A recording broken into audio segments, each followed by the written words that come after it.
नमस्कार दोस्तों, मैं घनश्याम ध्रुवंशी अपना चैनल घनश्याम फार्मिंग आप सबका स्वागत करता हूं। अभी बातें करते हैं भिंडी की खेती, ओकरा फार्मिंग। यह है बरसात की उन्नतशील भिंडी की खेती।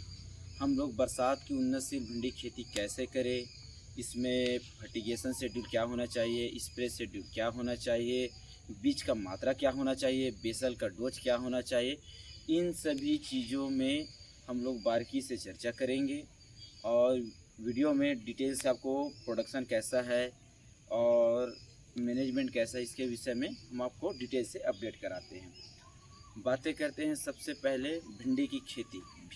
भिंडी की खेती के लिए सबसे पहले आपको काम करें उन्नतशील किस्मों की चुनाव। भिंडी में प्रायः बहुत सारी वैरायटियां हैं, उन्नतशील किस्में हैं। इसमें से 3 से 5 जो वैरायटी है, कंपनियां हैं, इनका भिंडी अपने एरिया में और पूरे इंडिया में पॉपुलर वैरायटी है और अच्छा प्रोडक्शन देता है। जैसे कि फर्स्ट वैरायटी है होता है एडवांटा गोल्डन सीड का आता है राधिका। सेकेंड में अपने तरफ है नामधारी का आता है मनी मेकर, और एक आता है तीसरा में नामधारी का ही मनी मेकर प्लस करके। एक आता है सिजेंटा का आता है, एक न्यूहेंस का सम्राट करके आता है। ये 5 वैरायटियां हैं जो अपने क्षेत्र में, और अपने क्षेत्र में क्या बोले, पूरे भारत में ही अच्छी अपना प्रोडक्शन, अपना पकड़ बना कर रखी है। इनका कैनोपी मैनेजमेंट और प्रोडक्शन बहुत अच्छा देता है। तो आप भिंडी की खेती करने से पहले उन्नतशील किस्में का आप चुनाव करें। मैंने आपको 5 वैरायटियाँ बताई है।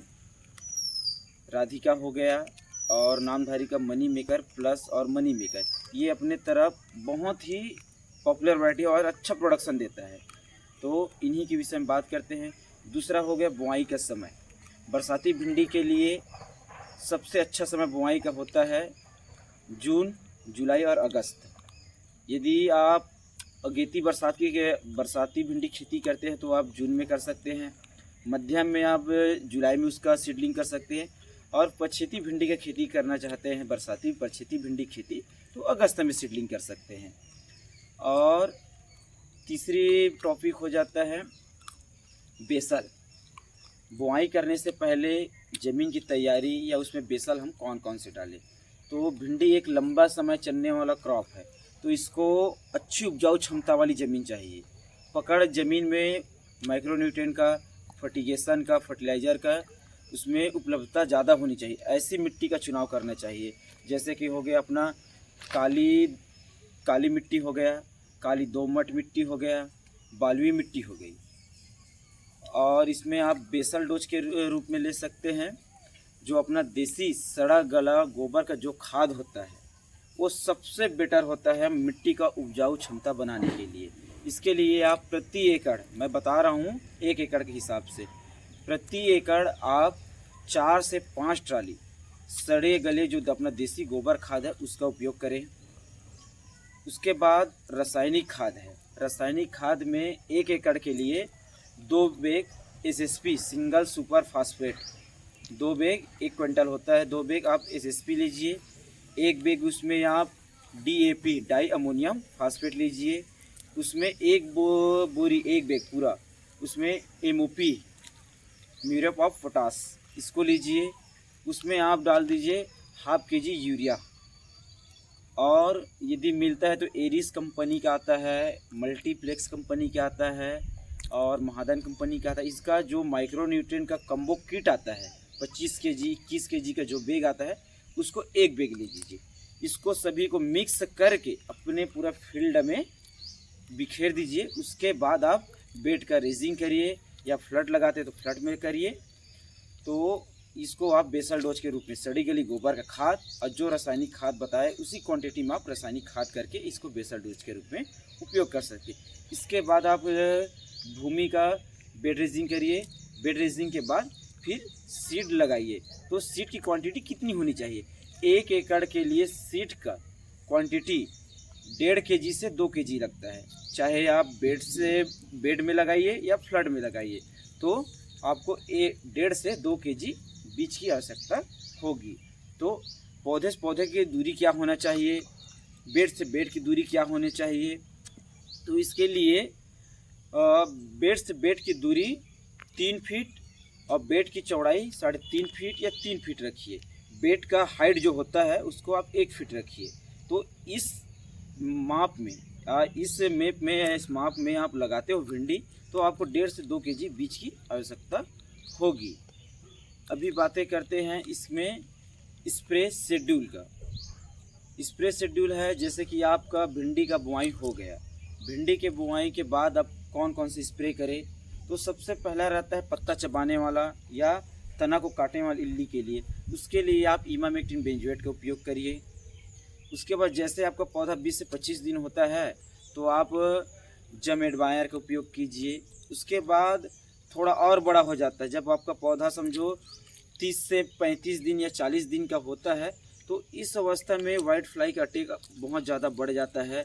तो आप मैनेजमेंट के लिए इमामेक्टिन प्लस डाइफेंथ्रॉन प्लस उसमें आप प्रोफेक्स वगैरह का मिक्स करके ऐसे स्प्रे शेड्यूल बनाकर चलाते रहिए। एक प्रॉपर स्प्रे शेड्यूल होता है। हर आपको बरसात में तो कम आता है इंसेक्ट का अटैक, तो आप एक मोटा पकड़िए, हर 7 से 10 दिन के बीच में एक स्प्रे शेड्यूल लेना है। तो एक स्प्रे शेड्यूल आपको बताता हूँ। जैसे कि हम पहले हफ्ते में किए, जब पौधा 20 से 25 दिन का हुआ तो इमामेक्टिन प्लस उसमें एक फंगीसाइड पकड़ लीजिए साफ, प्लस उसमें एक क्या समझो माइक्रोन्यूट्रिएंट पकड़ लीजिए। चमक आता है, एरिस का आता है अपना, और क्या बोलते एग्रोमिनमैक्स आता है। इसको 3 चीज़ों को कॉम्बिनेशन बनाकर स्प्रे करिए। फिर सेकेंड में आप प्रोफेक्स रख लीजिए कीटनाशक, उसके साथ में एक मेनकोजेब रख लीजिए फंगीसाइड में, उसमें एक आप फिर से टॉनिक रख लीजिए। जैसे कि आता है PI का आता है टोमेटो, जिसको हेल्थ बूस्टर बोलते हैं, उसको रख सकते हैं। फिर चौथे में यहाँ पर रखिए फिर क्लोरोपाइरीफास जैसे कि फोर्टिस वगैरह के नाम से आता है, उसको रख लीजिए कीटनाशक में। फिर फंगीसाइड में इंट्राकॉल रख लीजिए, फिर उसमें एक माइक्रोन्यूट्रिएंट का उपयोग कर लीजिए। ऐसे आप शेड्यूल बनाकर प्रॉपर आप स्प्रे का मैनेजमेंट बना सकते हैं। इसमें सबसे ज़्यादा रहता है एफिड एसिड का अटैक रस चूसक कीटों के लिए। तो रस चूसक कीटों के लिए आप प्रायः एक आता है सुमेटुमो का यूरो करके आता है, जिसमें एसिटा प्लस फिफ्रोनिल होता है, और एक्जेट आता है सुमिटोमो का जिसमें डाइफेंथ्रॉन होता है 50%, और सफीना आता है। ये सब वाइट फ्लाई और एफिड एसिड को कंट्रोल करने वाली पेस्टिसाइड है। इसका आप बराबर मैनेजमेंट करके अपने भिंडी की क्रॉप में डालते रहे तो आपका मैनेजमेंट बहुत अच्छा रहता है। अभी बातें करते हैं ये कौन सा वैरायटी है। ये है नामधारी का मनी मेकर प्लस, ये भिंडी का वैरायटी जो लगाए हैं। इसका आप इस देख सकते हैं, जूम करके दिखा भाई, देखो इसको हम लगाए हैं। ये है नामधारी का मनी मेकर। देखो इसका भिंडी का फल का साइज देख सकते हो, और कैनोपी ये सीधी सीधी जाती है इसकी भिंडी का फल, और बहुत अच्छा भिंडी का क्रॉप है। ये आराम से धीरे से जूम करके दिखा भाई, ये नामधारी का मनी मेकर प्लस वैरायटी है। तो आप इसका भी चुनाव कर सकते हैं। बरसात में इसका बहुत अच्छा प्रोडक्शन है, और मेरा कैनोपी आप देख सकते हैं, पूरा क्रॉप ही देख सकते हैं कैसा मैनेजमेंट है। ये भिंडी का खेती है, ये बरसाती भिंडी का खेती है। अगेती बरसाती भिंडी खेती पूरा दिखा सकते हो भाई, पूरा घुमा दो धीरे धीरे, एकदम आराम से जूम करके दिखा दे। एक बराबर मेरा क्रॉप है, पूरा जमीन ढक गया है बरसात। इसमें क्या है, बरसात में थोड़ा पत्ते का ग्रोथ ज़्यादा हो जाता है, पेड़ का ग्रोथ ज़्यादा हो जाता है, इसलिए ज़मीन दिख नहीं रहा है। और दूरी आप देख सकते हो 1 फीट में ही लगा है। तो भिंडी की खेती आप ऐसे ही करिए। यदि वीडियो में आपको जानकारी अच्छा लगे तो लाइक शेयर सब्सक्राइब करें। यदि फेसबुक पेज पे देख रहे होंगे तो फॉलो करें। धन्यवाद।